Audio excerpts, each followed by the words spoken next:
Have you ever flipped through old family albums and felt a bit sad about how blurry, faded, or low quality those precious memories look?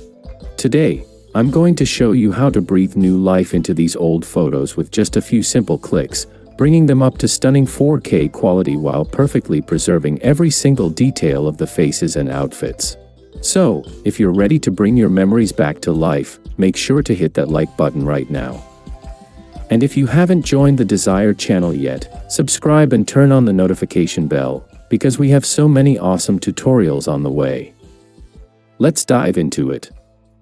Like always, I'll go to Google and type in Google Flow. The very first site you see is the Google Flow website. I'll click on it to open it up.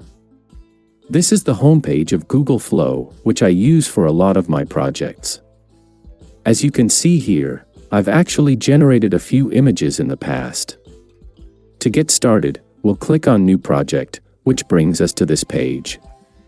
First, I want to upload the images I have. We click on the plus symbol button, which opens up this panel. When we click on Upload Media, we can upload our images straight from our system. I've already downloaded a few photos beforehand, and we're going to restore 2 or 3 of them together and upscale their quality. I'm going to upload this photo of a girl. Once the image is uploaded, all you need to do is click on Add to Prompt. After the image is loaded into the prompt section, it's time to write the prompt.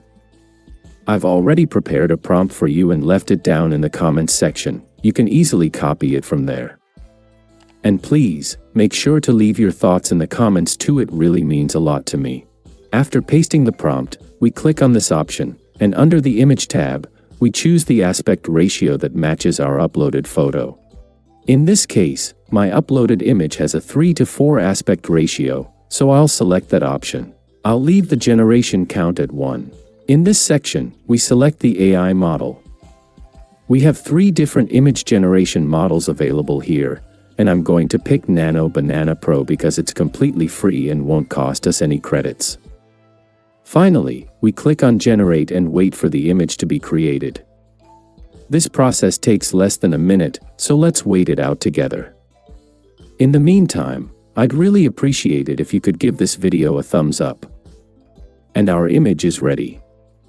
It looks absolutely brilliant, and the results are incredible. I truly think this will be super useful for many of you. It perfectly preserved the hairstyle, the hairpin, the floral patterns on her dress, and most importantly, the actual identity of the person. Now, let's try another image together. Once again, we click on the plus, and by hitting Upload Media, we upload our next picture. We'll paste our prompt here one more time and click Generate with the exact same settings. Let's wait for this one to finish generating as well. The image is done, and it looks amazing. It did a great job coloring it and delivered it to us in crisp 4K quality.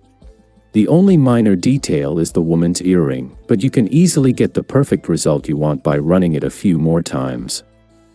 Now, I'm going to try and upload another image and generate it using the same prompt. As you can see, it's giving us an error. Some images are copyrighted, and you can't just use any photo you find, which is why it throws an error. I'll go ahead and delete this one. Now, let's upload a different photo together. Once it's uploaded, we click Add to Prompt and paste our prompt here again.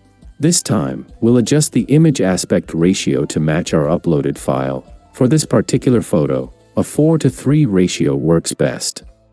I'll hit Generate again and wait for the image to be ready. The image is generated, and once again, it did an outstanding job. I highly recommend trying this out with your old photos to give them a whole new lease on life. Thank you so much for watching and staying with me in the desired channel until the very end. As you can see, bringing old memories back to life isn't hard or time-consuming anymore. If you found this tutorial helpful and enjoyed watching it, please give it a like, drop your thoughts or questions in the comments below, and subscribe to the channel so you don't miss any of our upcoming videos. The prompt I used is pinned in the top comment. Until next time, stay creative, and see ya.